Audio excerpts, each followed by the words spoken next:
నమస్తే అండి, tempting balls కి స్వాగతం. నేను మీ సిరి సంతోష్. వర్షాకాలం వచ్చిందంటే సాయంత్రం పూట వేడివేడిగా బజ్జీలు, పునుగులు, పకోడీలు లాంటివి తినాలనిపిస్తూ ఉంటుంది కదా. నేనైతే ఎక్కువగా మిరపకాయ బజ్జీలు చేస్తుంటానండి. ఈ మిరపకాయ బజ్జీలు కూడా రకరకాలుగా చేస్తారనుకోండి. అంటే లోపల స్టఫింగ్ ఒక్కొక్కరు ఒక్కో రకంగా చేస్తుంటారు. మరి నేను ఎలా చేస్తానో చూపిస్తాను రండి. ఇక్కడ నేను ఒక 16 బజ్జీ మిరపకాయలని శుభ్రంగా కడిగేసి తీసుకున్నాను. మిరపకాయకి మొదల దగ్గర ఇలా చిన్న ముక్క కట్ చేసి తీసేసి ఇలా నిలువుగా మధ్యకి చీల్చి పెట్టుకోవాలి. అయితే ఇక్కడ నేను తీసుకున్న మిరపకాయలు కొంచెం ఘాట్ ఎక్కువ ఉన్నాయండి. సో అందుకని లోపల గింజలు తీసేస్తున్నాను. మిరపకాయలు ఘాట్ ఎక్కువ లేకపోతే ఇలా గింజలు తీయాల్సిన అవసరం లేదండి, డైరెక్ట్ గా స్టఫింగ్ పెట్టేసేయచ్చు. ఇందులో కారం ఎక్కువగా ఉన్న మిరపకాయలు అయితే కనుక కంపల్సరీ ఇలా లోపల గింజలు మాత్రం తీసేయాలన్నమాట. ఇలా అన్ని మిరపకాయలని కట్ చేసి లోపల గింజలు తీసేసి పెట్టుకోవాలి. వీటిని పడేయని అవసరం లేదండి, ఏ కూరలోనో రోటి పచ్చళ్ళలోనో వేసేసుకోవచ్చు. ఇప్పుడు ఒక మిక్సీ జార్ గానీ చిన్న బ్లెండర్ గానీ తీసుకొని ఇందులో ఒక పావు కప్పు వాము వేస్తున్నాను. మిరపకాయ బజ్జీలకి వాము ఫ్లేవరే చాలా బాగుంటుందండి. సో ఇక్కడ నేను తీసుకున్న 16 మిరపకాయలకి పావు కప్పు అంటే 4 టేబుల్ స్పూన్లంతా వాము తీసుకుంటున్నాను. అలాగే 1 టీ స్పూన్ అంతా కల్లుప్పు వేస్తున్నాను. వీటితో పాటు ఒక అర టీ స్పూన్ అంతా జీలకర్ర వేస్తున్నానండి. జీలకర్ర ఎక్కువ వేసుకోకూడదు, వాము ఫ్లేవర్ ని డామినేట్ చేయకూడదు అనమాట. సో ఒక అర టీ స్పూన్ అంతా సరిపోతుంది. ఈ మొత్తాన్ని మెత్తగా పౌడర్ చేసుకొని పెట్టుకోవాలి. చూడండి, ఇలా మెత్తగా పొడి చేసి పెట్టుకోవాలన్నమాట.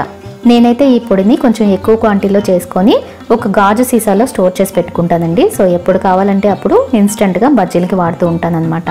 అయితే ఇప్పుడు నేను చేసిన పొడి నేను తీసుకున్న 16 పచ్చిమిరపకాయలకి కరెక్ట్గా సరిపోతుందండి, ఇంకేం మిగలదు. ఈ పొడిని ఒక మిక్సింగ్ బౌల్లోకి తీసుకోవాలి.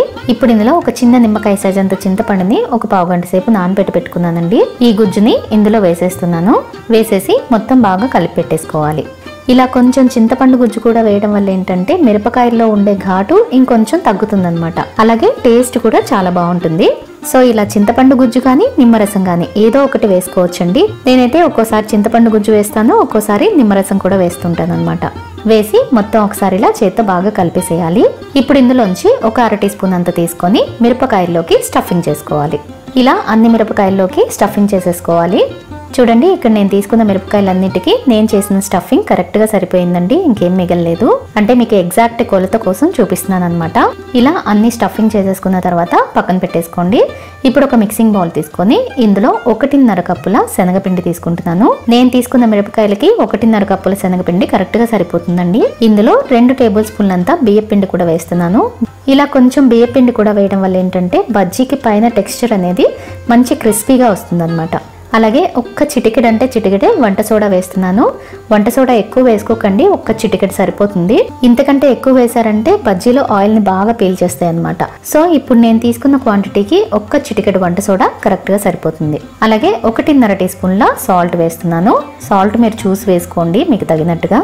అలాగే ఒక్క పావు టీ స్పూన్ పసుపు వేస్తున్నాను కలర్ కోసం అండి. చివరిగా 1 టేబుల్ స్పూన్ అంతా వేడి నూనె వేస్తున్నాను. ఇలా కొంచెం వేడి నూనె కూడా వేయడం వల్ల ఏంటంటే బజ్జీకి పైన టెక్స్చర్ అనేది హోటల్ స్టైల్లో చాలా బాగుంటుంది.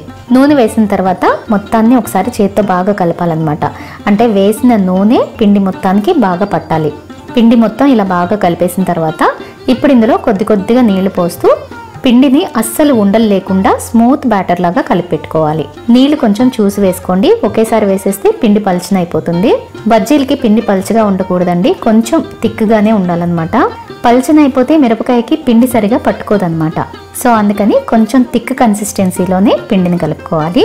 కలిపేటప్పుడు ఇలా విస్కర్ యూస్ చేస్తే పిండి ఉండలు కట్టకుండా ఉంటుంది. లేదంటే చేతి వేళ్లతో బాగా మిక్స్ చేయాలన్నమాట. ఈ పిండిని ఎంత బాగా మిక్స్ చేస్తే బజ్జీలు అంత బాగా వస్తాయండి. ఏదో జస్ట్ 1-2 సార్లు అలా కలిపేసి బజ్జీలు వేసేస్తే బజ్జీలకి టెక్స్చర్ అనేది సరిగా రాదనమాట. సో అందుకని పిండిని ఒక 5 నిమిషాలైనా సరే బాగా మిక్స్ చేసుకోవాలి. పిండి కన్సిస్టెన్సీ చూస్తున్నారు కదా, ఇలా ఉండాలన్నమాట. అంటే మనం రెగ్యులర్ గా వేసుకునే దోశ బ్యాటర్ కంటే కూడా కొంచెం థిక్గానే ఉండాలి. చూడండి, వేలిని ఇలా ముంచి లేపితే పిండి అనేది ఫింగర్ ని పట్టుకొని ఉండాలన్నమాట. వెంటనే కిందికి జారిపోకూడదు, అప్పుడే మిరపకాయకి పిండి కరెక్ట్ గా కోట్ అవుతుంది. చూడండి, ఇలా కలపడానికి నేను 1 కప్పు నీళ్లు మాత్రమే వాడానండి. ఇలా కలుపుకున్న తర్వాత స్టఫ్ చేసుకున్న మిరపకాయలు ఒక్కొక్కటి తీసుకొని పిండిలో ముంచి వేడి నూనెలో వేసేసేయండి. అయితే ఈ బజ్జీలని ఒకేసారి గోల్డెన్ బ్రౌన్ కలర్ వచ్చేంత వరకు వేయించేసేయకూడదండి. బజ్జీలు వేసిన తర్వాత ఒక్క 30 సెకండ్స్ అలా వేయించి వెంటనే తీసి వేరే ప్లేట్లో వేసేసేయాలి. ఈ బజ్జీలను ఎప్పుడు కూడా 2 సార్లుగా వేయించాలన్నమాట. తర్వాత ఆయిల్ కి సరిపడా ఇంకొక బ్యాచ్ బజ్జీలని వేసేసేయండి. ఈలోపు మనం సగం వేయించిన బజ్జీలు ఉన్నాయి కదా, ఆ బజ్జీల్లోని మిరపకాయలు లోపల వేడికి చక్కగా కుక్ అవుతూ ఉంటాయి అన్నమాట. వాటిని మళ్ళీ మనం రెండోసారి వేయిస్తాం కదా, అప్పుడు లోపల మిరపకాయ కూడా చక్కగా వేగిపోతుంది. ఇలా అన్ని బజ్జీలని సగం వరకు కుక్ చేసి తీసి ప్లేట్లో వేసేసేయాలి. చూడండి, ఆఖరి బజ్జీ వరకు చూపిస్తున్నాను. పిండి చూసారా, కరెక్ట్ గా సరిపోయిందండి. ఆఖరిన కొంచెం 1 టేబుల్ స్పూన్ అంత పిండి మిగిలితే కట్ చేసిన మిరపకాయ ముక్కలు ఉన్నాయి కదా, అవి వేసేసి 4 పకోడీల్లా వేస్తున్నాను. పిండి మిగిలితే ఇలా చేసేసుకోవచ్చండి, లేదంటే ఏ చట్నీల్లోనో కూరల్లోనో వాడేసుకోవచ్చు. ఇప్పుడు ఫస్ట్ బ్యాచ్ లో వేయించిన బజ్జీలు ఉన్నాయి కదా, వాటిని ఆయిల్లో వేసేసి మీడియం ఫ్లేమ్ మీద మంచి గోల్డెన్ బ్రౌన్ కలర్ వచ్చేంత వరకు వేయించుకోవాలి. చూడండి, ఇలా మంచి గోల్డెన్ బ్రౌన్ కలర్ రాగానే తీసి ప్లేట్లో వేసేసుకోండి. తర్వాత సెకండ్ బ్యాచ్ బజ్జీలను కూడా వేసేసి వీటిని కూడా గోల్డెన్ బ్రౌన్ కలర్ వచ్చేంత వరకు వేయించుకొని తీసేయండి.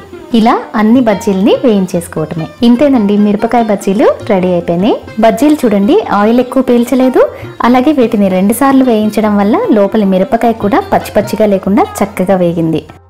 ఇప్పుడు వీటిని ఇంకొంచెం టేస్టీగా చేసుకుందాము. సో వీటి లోపల స్టఫింగ్ కోసం ఒక 2 ఉల్లిపాయలని సన్నగా తరిగి పెట్టుకుంటున్నాను. అలాగే కొంచెం కొత్తిమీర, 1 నిమ్మకాయని కూడా కట్ చేసి పెట్టుకోవాలి.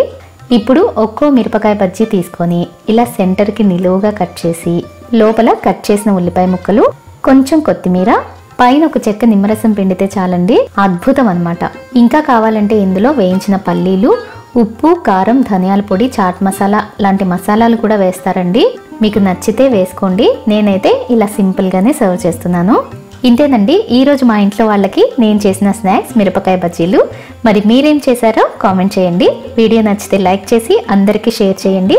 ఇలాంటి మరిన్ని రెసిపీస్ కోసం టెంప్టింగ్ బౌల్స్ని సబ్స్క్రైబ్ చేసుకోవడం మాత్రం మర్చిపోకండి. మరో మంచి రెసిపీతో మళ్ళీ కలుద్దాం.